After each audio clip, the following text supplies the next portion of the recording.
Deep in the heart of the Congo Basin, where ancient trees whisper secrets and magical spirits roam freely, lives a group of children unlike any you've ever met.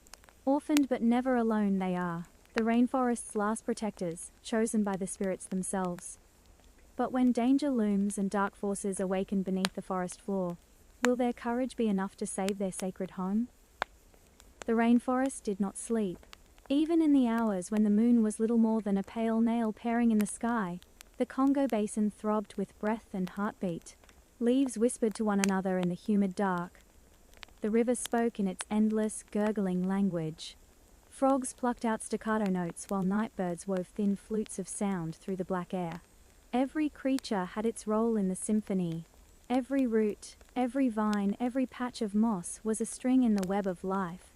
But for the 5 children crouched in the crook of the giant kapok tree, this music was more than background. It was family. They had no parents of flesh and bone. The spirits of the rainforest had taken them in, whispered lullabies through the rustle of leaves, guided their hands when they learned to weave fish traps from reeds, and warned them when danger prowled too close. They were known, even among the oldest elders of distant forest villages, as the children who belonged to the forest itself. No one knew from which tribes or towns they had come. Some whispered that they had been born from the earth itself, sprouting like young saplings in the green shadow of the canopy. Others believed they were the last survivors of families lost to the fever, the flood, or the fire. The children themselves did not ask. They had the trees, the rivers, the wind, and each other. That was enough. The eldest was Kina, 12 years old, lean and fast, with eyes like polished obsidian. She could climb to the highest branches without a single snap of twig. Her hearing was sharper than any human hunter's, and she could tell the difference between the cry of a crowned eagle and the scream of a frightened colobus monkey long before either came into sight. Next was Biso 10, whose laughter rolled like distant thunder and whose hands were always busy, carving figures from wood, knotting vines into rope, or tinkering with the abandoned tools they sometimes found buried in the leaf litter. Mala, 8, was the quiet one, with hair that tangled into impossible knots and a gaze that seemed to drink in everything. Light, movement, scent, meaning. When the forest spirits sent visions in the firelight, she was the one who understood them best. Then there were the twins, Seifu and Selah, just 6 years old, inseparable as vines twisting around the same branch. They had a knack for finding what no one else could. A perfect mango fallen from the canopy, a bird's nest hidden in a hollow, a trail of honey-dripping bees that led to a feast. Tonight, they crouched together high in the kapok tree, bare feet gripping the broad limbs, watching the moon through the mesh of leaves. Somewhere below, the deeper forest stirred with unease. The air itself felt tighter, as if it were holding its breath. "I hear it again," Kina whispered, her voice barely a ripple in the dark. Biso leaned forward. "What?" "The cough?" They all froze. It was not the cough of a man with sickness, nor the bark of a monkey or the croak of a toad. It was metallic, harsh, and it came from far beyond the usual borders of their roaming, deep toward the river bend where the trees grew in ancient knots, older than memory. Seifu tilted his head. "It's like when the big tree falls." Kina nodded slowly. The sound had a rhythm to it, an unnatural, steady beat. Thok, thok, thok. The forest spirits had taught them that some sounds did not belong. This was one of them. By dawn, the noise had stopped. Mist rose from the undergrowth like breath from the sleeping earth. Sunlight streamed through the canopy in narrow, golden shafts, catching on spiderwebs and droplets of dew. The children climbed down from the kapok and padded barefoot to the forest floor. Kina led, as always. Her eyes scanned the ground for signs. Here, a line of ants carrying leaf fragments. There, a patch of orchids drooping under their own weight. But then, she stopped. The earth was wounded. Before her, the undergrowth had been crushed into a wide, unnatural path. Young saplings lay splintered and broken, their pale insides exposed to the morning air. The smell hit them next. The acrid, oily stench of machines. "They came here," Mala murmured, her voice tight. "Men?" Selah whispered. "Yes," Kina said. "Men with teeth made of metal." The forest spirits had spoken of them before, the ones who cut without asking, who took without giving back. Loggers. They came with roaring beasts that spat smoke and ate trees as if they were nothing more than grass. Biso crouched, touching the deep grooves in the mud. Their beast is heavy. It moves on. Wheels. He frowned. And it bleeds oil. Keena's heart pounded. The children had never faced such a threat before. They had heard the distant whine of chainsaws in the far-off reaches of the forest, but the spirits had always warned them away. This was different. The invaders were close now, too close to the sacred groves. She turned to the others. We have to tell the spirits. The journey to the spirit grove was long, winding through vines that hung like sleeping snakes and over streams where fish flashed silver beneath the surface. The children moved silently, as the spirits had taught them, disturbing neither bird nor beast. By midday, the forest grew dim again, the canopy thickening into a green ceiling. Here, every tree was colossal, their roots rising like walls, their trunks wrapped in coats of moss. At the grove's center stood the spirit tree, a massive hollow baobab whose bark was etched with carvings older than memory. They gathered at its base, kneeling on the soft moss. Marla placed her hands on the bark. Her fingers trembled. "They are coming," she whispered. "Men who eat the forest." The air shifted. A warm breeze swirled around them, carrying the scent of flowers that did not bloom in daylight. The voices came, many at once, layered like the calls of 100 birds. "We know." Keena swallowed hard. "What do we do?" For a moment, the forest seemed to sigh. Then the voices returned, deep and resonant. "You must see what lies beyond their camp. There is more than wood cutting here. The old darkness stirs beneath their feet." The children exchanged glances.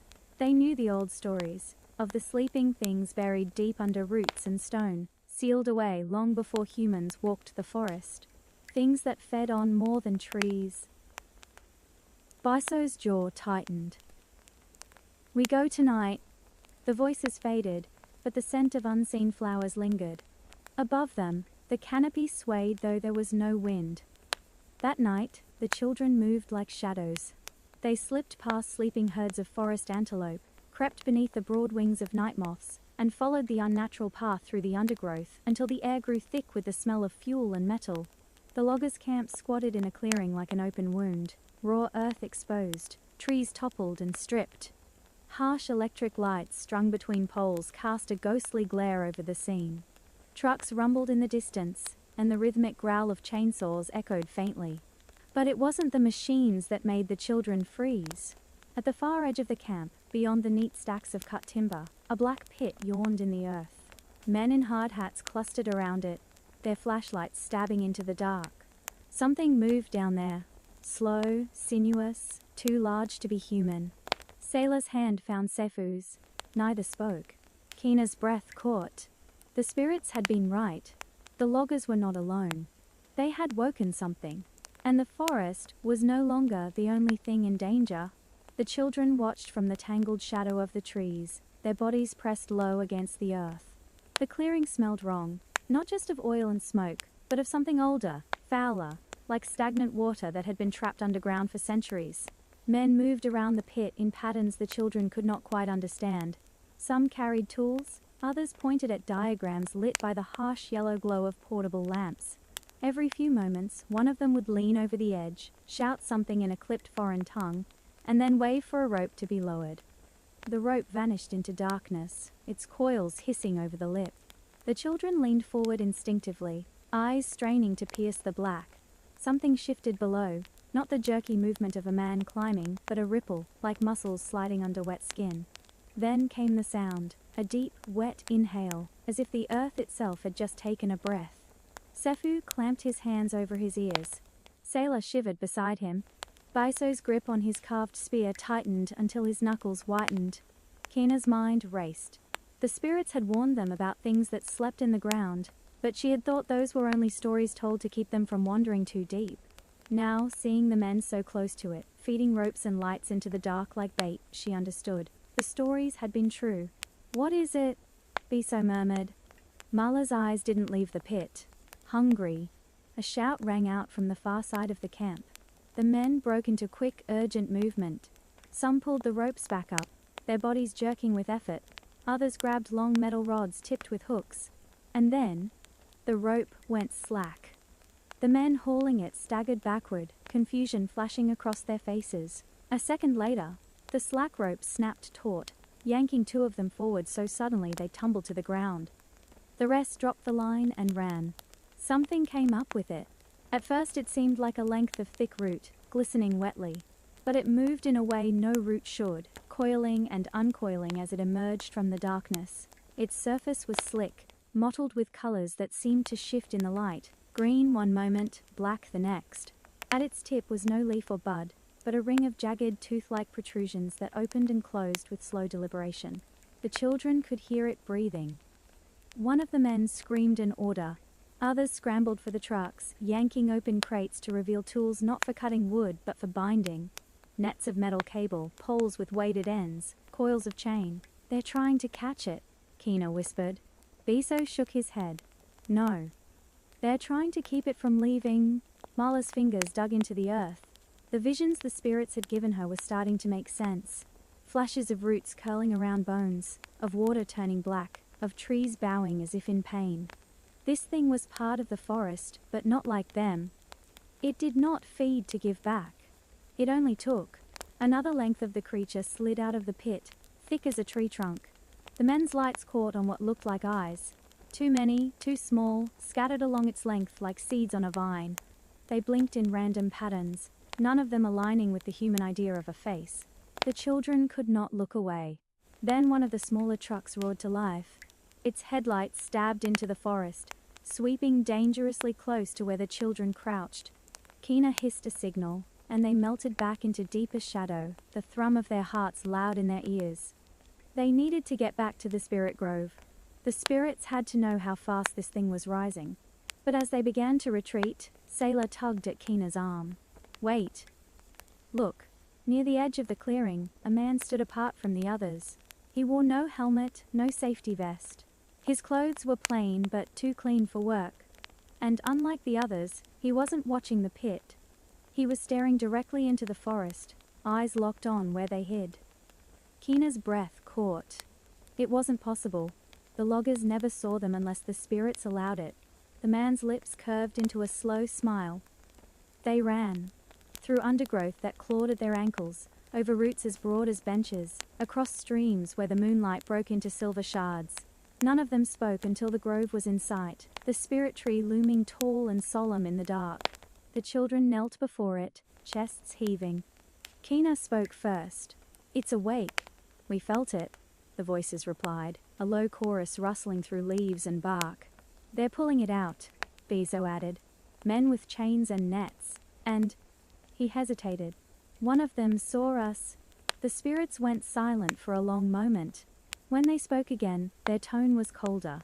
"The one who saw you is not a man of the forest. He is bound to the old darkness. He will find you again." Mala shivered. "What do we do?" "You must guard the places where the roots drink deep. The creature will seek them when it is free. And you must keep the twins safe. Their gift will be needed before the end." Kina looked at Seifu and Sailor. The twins' eyes were wide, confused. "What gift?" But the spirits did not answer. The wind had stilled, the flowers' scent fading into nothing. By the time they curled into their nests of woven leaves that night, none of them slept easily. The forest's usual music was broken now by strange notes. A distant clatter of metal, the grinding snarl of engines, and somewhere far off, a slow, steady breathing that no human lungs could make. In her dreams, Kina stood at the edge of the pit again. The thing below was speaking in a voice like cracking wood and rushing water, a voice that made her bones ache.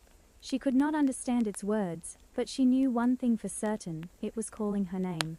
The dawn was grey, reluctant. Even the sun seemed hesitant to rise, as if it too feared what might be waiting in the forest. Mist clung low to the ground, winding between buttress roots like pale serpents. Kina was already awake, crouched on a branch above their sleeping shelter. Her sharp eyes swept the canopy, searching for any sign of disturbance. The usual chatter of monkeys was muted. The cicadas droned in uneasy rhythms, and somewhere far beyond the visible tree line, an engine coughed to life, a foreign heartbeat in the forest's body. She dropped soundlessly to the ground. Biso was stirring the embers of last night's fire, coaxing them back to life for their morning meal. Mala sat apart, her knees drawn to her chest, staring at the ground as if reading messages in the damp soil. "They're cutting again," Kina said quietly. Biso's jaw tightened. "Then we have less time than we thought." Before they could say more, the twins tumbled out of the shelter, hair full of leaves, grinning despite the heaviness in the air. Sefu carried a small woven basket of berries. Sela had a bright green parrot feather tucked behind her ear. They were the forest's laughter in human form, but even they grew quiet when Kina told them the spirit's warning again. "Guard the roots," she repeated. "And keep the twins safe?" Mala finally lifted her gaze. "The roots they speak of are not just any roots, they mean the deep drinkers, the mother roots of the oldest trees. There are 5 in all, spread far apart. If the creature reaches them..." She trailed off, but no one needed her to finish. The life of the forest would drain away like water from a broken gourd. They moved quickly, traveling in single file. Kina took the lead, marking their path with subtle notches in vines and low branches, signs only they would notice. The air grew denser as they pushed deeper toward the first of the mother roots, a saber so massive it seemed to hold the sky on its branches. As they approached, a strange stillness greeted them. No bird calls, no insect hum. Even the wind had fallen silent. At the base of the saber, the ground was torn. Huge gouges had been ripped into the earth, as if claws or hooked blades had tried to dig down toward the root. Kina knelt and touched the marks. They were fresh. "It's moving faster than we thought," Biso said. "Not it," Mala whispered. "Them." Kina frowned. "There's more than one?" Mala nodded slowly, eyes half closed. "The thing in the pit is the heart. But the forest is full of veins, and some are already loose." A sound cut through the air, a low thrumming growl that seemed to vibrate through the soil. The children turned as one, and through the trees, they saw it. Not the massive form from the pit, but a smaller offshoot, thick as a man's torso, writhing along the ground like a snake made of muscle and bark. Its skin pulsed faintly, as though something inside it was moving. The twins clung to each other. Kina reached for her spear. "We can't let it touch the root." They attacked together, moving as the spirits had taught them. Biso leapt forward first, swinging his spear in a wide arc to force the creature back. Mala scattered a powder made from crushed red leaves, a charm to confuse things of root and vine. The twins darted to the side, distracting it with shouts and thrown pebbles. Kina went for the center. With a sharp cry, she drove her spear point into the creature's side. It let out a sound like a tree splitting in a storm, twisting violently. A spray of dark, sap-like fluid splattered the ground, sizzling where it landed. But it did not die easily. The vine thing lashed out, striking Biso across the chest and sending him sprawling. Mala threw herself in front of the twins, chanting under her breath. Kina struck again and again, until at last the thing gave a shudder and collapsed, its length twitching before going still. For a long moment, the only sound was their breathing. Mala knelt beside the fallen creature, her hand hovering above it but not touching. "This is just a piece. The heart will make more if we don't stop it." Biso wiped sap from his chest. "Then we go to the pit." Kina shook her head. "Not yet. We protect the next root first. The spirit said guard them, so we will." They left the carcass to rot, but even as they moved on, Kina could feel the forest watching them. Not just the spirits, something else. Something that smiled in the dark. The second mother root lay half a day's journey east, at the edge of a swamp where the trees grew so close their roots intertwined above the water like braided hair. The air was thick with the calls of frogs, and great blue dragonflies skimmed the surface. They arrived at dusk, the sky a deepening bruise of purple and orange. Kina's instincts prickled. The swamp was too loud, the kind of loud that masked other movements. That was when she saw him. He stood on a low rise beyond the water, close enough that she could see the pale oval of his face. The man from the camp. The one who had seen them. He wore the same calm, unreadable expression, his hands clasped behind his back as if this were a casual meeting. "How?" Biso whispered. "We moved like shadows." Kina's grip tightened on her spear. "Spirits hide us from men." "But if the spirits say he's not a man of the forest..." The man smiled faintly, then lifted his hand in a slow wave. "Children," he called, his voice carrying strangely across the water. They didn't answer. "You are far from your little tree," he went on. "The roots you guard, they belong to the one below, they always have. You have only been borrowing them." "That's a lie," Kina snapped. The man's smile widened. "Is it? The forest feeds on death as much as life. What sleeps below has simply been waiting for its turn again." Before they could speak, the water near the mother root rippled. A shape rose beneath the surface, pale, rope-like, studded with thorny protrusions. Kina's heart lurched. "It's here." What followed was chaos. The swamp exploded with movement as the root creature surged upward, sending water spraying into the air. The children scrambled across slick logs, fighting for balance while trying to draw it away from the mother root's base. Biso hurled a sharpened stake into its flank. Marla scattered more of her crimson powder. The twins darted around it, pelting it with mud and stones to keep it focused on them. Kina went in close, slashing at the joint where two segments met. The creature recoiled, thrashing so violently that one of its spines tore a long gash in her arm. Pain flared hot, but she didn't let go. With a final thrust, she severed part of it, sending the rest writhing back into the swamp's depths. When the water stilled again, the man on the far rise was gone. That night they made camp in the crook of an ancient fig tree, high above the swamp. Kina's arm throbbed, but what kept her awake was the memory of the man's voice. "The roots you guard. They belong to the one below." She didn't believe it. She couldn't. But doubt had a way of settling into the mind like seeds on the wind. By the third morning, the children's bodies ached from travel and battle. The forest seemed heavier now, its light dimmer. Even the laughter of the twins had grown rare. They reached the spirit grove before midday, the journey shorter this time by paths only they knew. But as they stepped into the clearing, the air was different. Cold. The spirit tree's carvings glowed faintly, pulsing like the beat of a slow heart.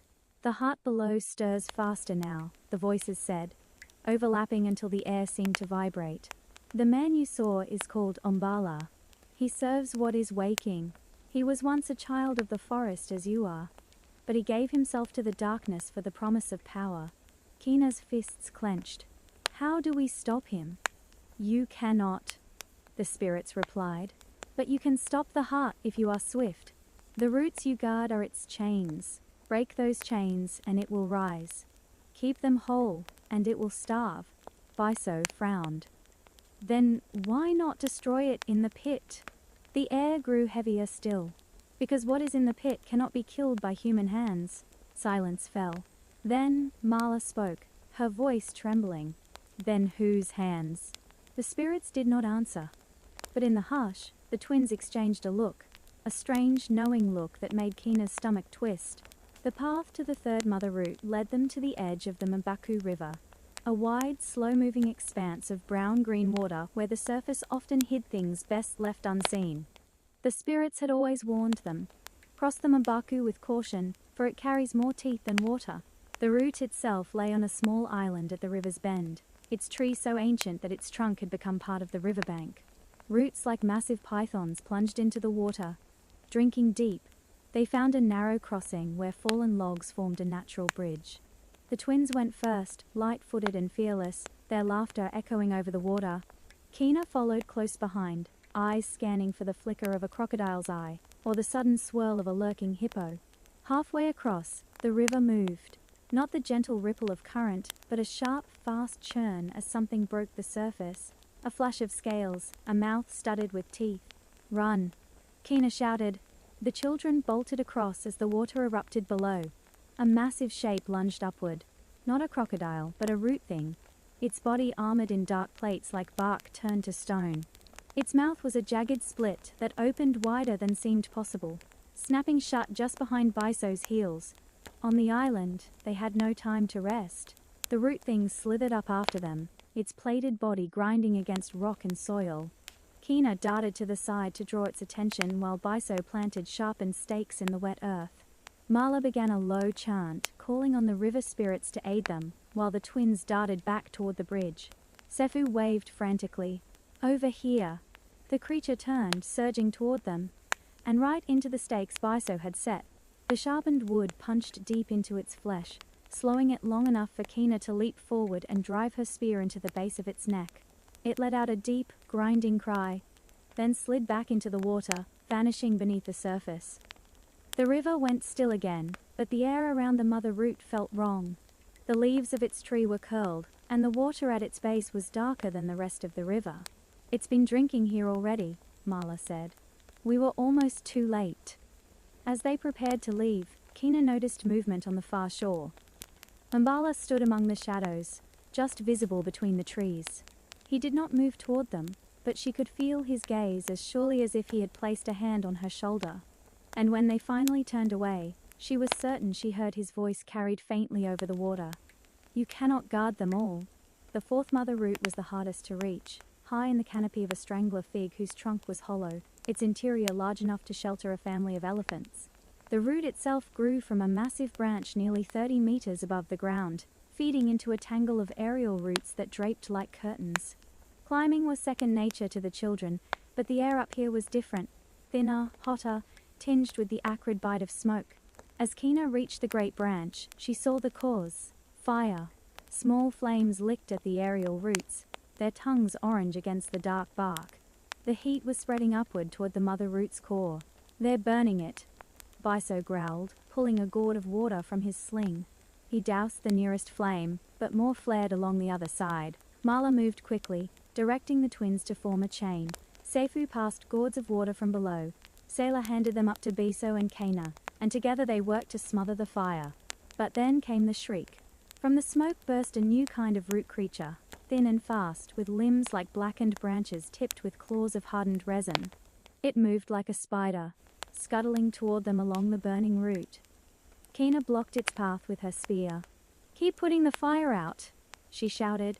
Biso joined her in fending off the creature while the twins and Marla fought the flames. Each strike from the thing's claws left gouges in the wood. Each missed strike risked sending them tumbling from the branch.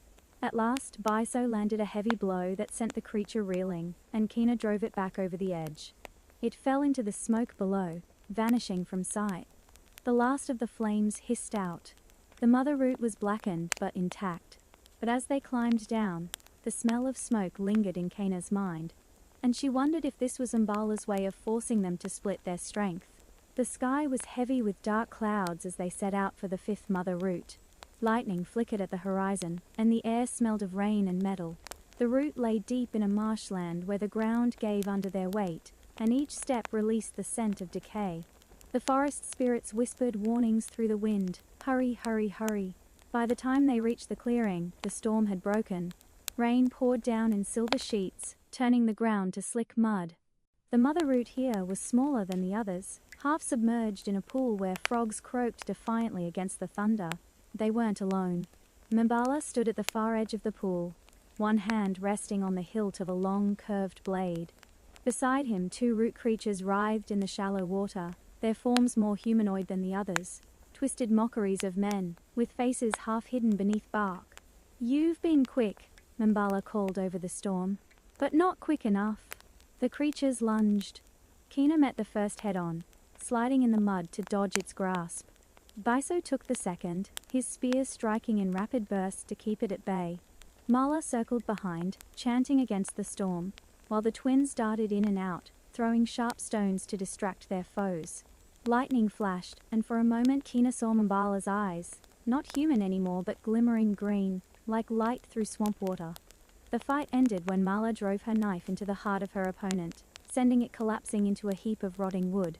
Kina finished hers with a final thrust, and the pool went still again except for the rain. Mbala was gone.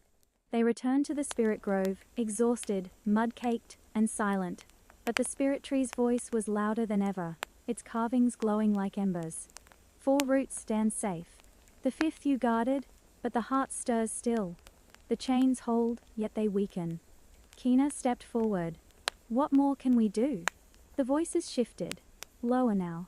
"It is time for the twins." Sefu and Selah looked up, startled.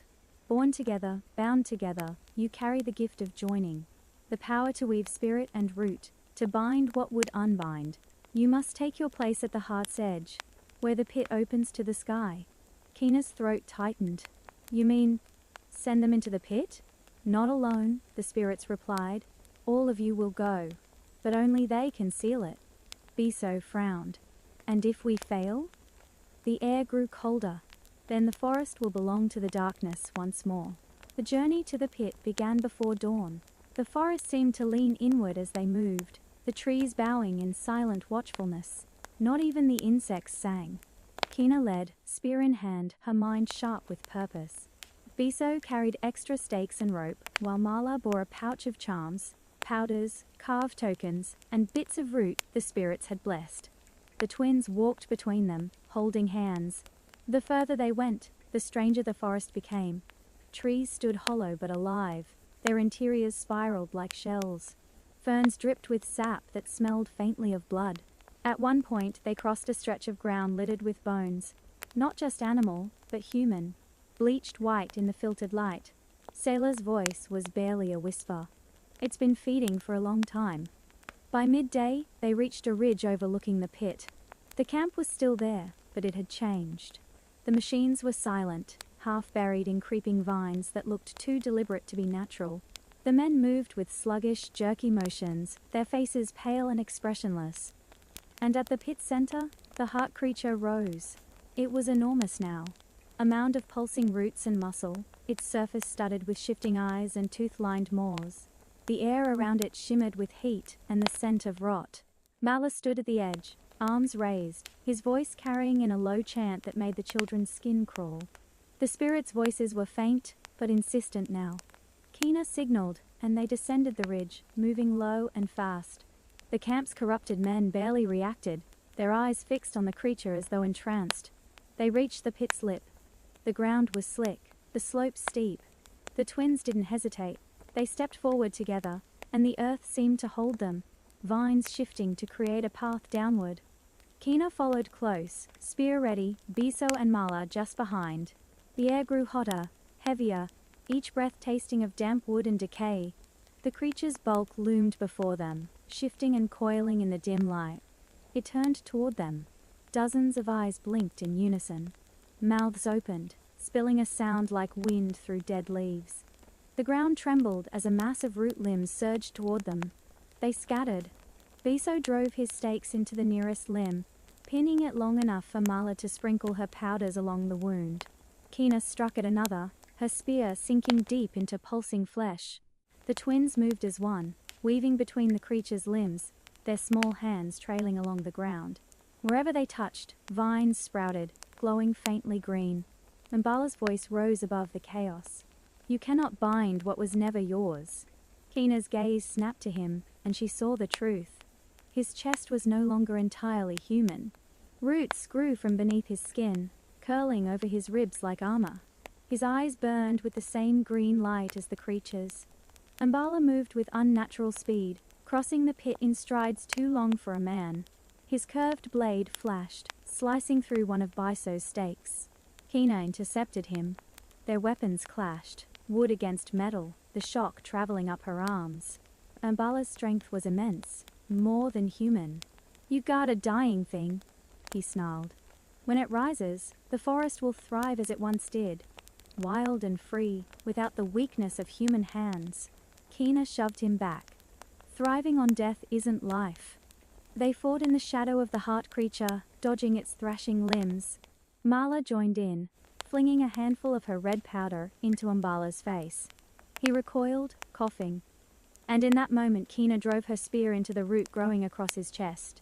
He screamed, a sound half human, half creature. The root blackened and split, spilling sap like tar. Mbala staggered, dropping his blade, and the ground beneath him split open, swallowing him whole. The heart creature roared. The twins had reached the creature's base, their small hands pressed to its pulsing flesh. They spoke together now, their voices weaving into a single tone that resonated through the pit. Vines erupted from the ground, wrapping around the creature's limbs, its eyes, its mouths. Where the vines touched, the creature writhed, its strength faltering. Kina and Biso fought to keep the other limbs at bay, while Mala added her charms to the vines, strengthening them. The creature bellowed again, but the twins didn't stop.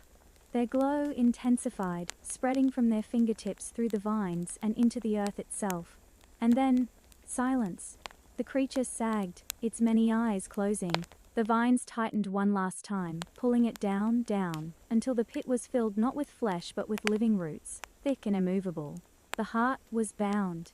When they climbed from the pit, the air was different, lighter. The corrupted men lay unconscious, the unnatural roots retreating from their bodies. The vines that had overtaken the machines loosened, reclaiming the metal into the soil. Rain began to fall, soft, warm, carrying the scent of flowers that had been absent for weeks. The children returned to the spirit grove, where the carvings on the great tree glowed brighter than ever. "You have done what even we could not," the voices said. "The heart will sleep for many generations." The twins' gift is rare. It binds not just root to root, but life to life. Kina glanced at Sefu and Sela, who stood together, their hands still clasped. Will they be safe now? Safe? For a time.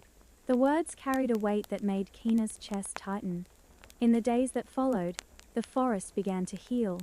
Birds returned to their nesting trees, and the river's water cleared. The 5 children traveled to each mother root, finding them whole and strong. But they all knew the peace was fragile. The heart slept, not died. One evening, as they rested in the kapok tree, Kina looked out over the endless green canopy. "We'll keep watch," she said softly, "as long as we live." Biso grinned, though his eyes were tired. The forest has its own guardians now. Mala sat with her back against the trunk, watching the fireflies gather in the dark. And maybe one day, there will be others. The twins said nothing. They didn't need to.